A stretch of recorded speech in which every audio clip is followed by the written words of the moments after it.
বলেন তো কি হয়েছে আজকে আপনার সাথে? মানে আমি মাটি মামুন, আমি দৈনিক ঢাকায় করেসপন্ডেন্ট হিসেবে রংপুরে কাজ করতেছি।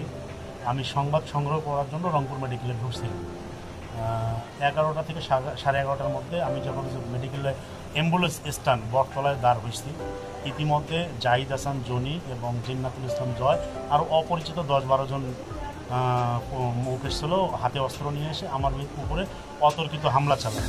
হামলা চালার মূল কারণ হচ্ছে যে গত মাসে আমি তাদের বিরুদ্ধে তাদের অপকর্মের কিছু নিউজ করছিলাম। এই নিউজের কারণে তারা আমার উপরে আজকে অতর্কিত হামলা চালাচ্ছে। এখন কি অবস্থা আপনার শরীরের অবস্থা কি? শরীরের অবস্থা অতটা ভালো না, সিটি স্ক্যান দিচ্ছে, মাথায় 15টা সেলাই করছে, এখন ডাক্তার দেখুন কি করে।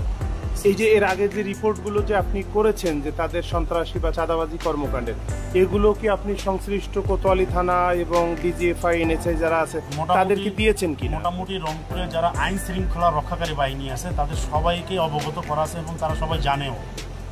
এবং আমাদের কোতোয়ালি মেট্রো থানার যে অফিসার ইনচার্জ, উনি এই বিষয়টা ভালো করেই জানে। ওনাকে বরাবরও বলা হয়েছে যে তারা আওয়ামী লীগ সন্ত্রাসী, তারা এখনও তাদের কার্যক্রম চালায় যাচ্ছে, আপনারা কেন তাদেরকে গ্রেপ্তার করতেছেন। আচ্ছা, এই যে জনি বা জয়, এই যে যাদেরকে বলেছেন, এরা আসলে কার সাথে রাজনীতি করে বা কার সাথে এদের উঠা বসাটা? এরা মূলত আওয়ামী যুব লীগের যে মহানগর সভাপতি ছিল বাশার, জি, বাশারের লোকেরা বাশারের গুন্ডা হিসেবে কাজ করে আর কি। দলীয় পরিচয় তারা আওয়ামী বাশারের গুন্ডা হিসেবে কাজ করে আর কি।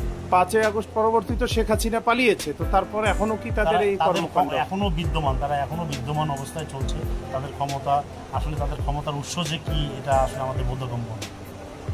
আপনি কি মনে করেন এই যে তাদের যে এই যে ক্ষমতার উৎস, এটা কি প্রশাসন তাদেরকে সহযোগিতা করছে? যদি প্রশাসন সহযোগিতা না করতো, প্রশাসনের কাছে অনেক আগে অভিযোগ দেওয়া আছে এবং নিউজও আছে, তারা জানে, জানার পরও প্রশাসন তাদেরকে এখনো গ্রেপ্তার করেনি। এর আগেও কি তারা কি আরো কাউকে এরকম অ্যাসল্ট করেছে? অনেক এর আগে অনেক জনকে এইভাবে অ্যাসাল্ট করছিল এবং বিভিন্ন সময় আপনি দেখবেন যে ধাপ এলাকায় চাঁদাবাজি করে, অ্যাম্বুলেন্স আটকেও চাঁদাবাজি করে, গাড়ি ধরে চাঁদাবাজি করে, বিভিন্ন সময় চাঁদাবাজি করে। তাদের মূলত পেশা হচ্ছে চাঁদাবাজি করা। তাদের নামে কি আর কোনো মামলা মোকদ্দমা আছে? অনেক মামলা আছে, নারী শিশু চুরি, ছিনতাই, অস্ত্র সহ একাধিক মামলার আসামি সে, একাধিক মামলার আসামি।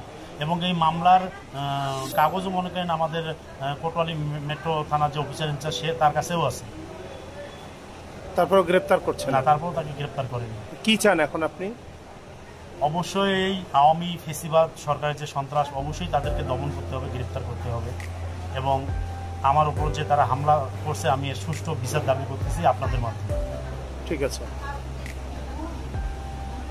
দর্শক দেখছিলেন যে দৈনিক ঢাকার রংপুর করেসপন্ডেন্ট সাংবাদিক মাটি মামুন, তাকে আজ সকাল 11:30টার সময় রংপুর মেডিকেল কলেজ হাসপাতালে সংবাদ সংগ্রহ করতে আসলে তাকে অতর্কিতভাবে হামলা করে এই আওয়ামী যুবলীগের যে সন্ত্রাসীরা আছে তারা। তো এই যে এই হচ্ছে অবস্থা।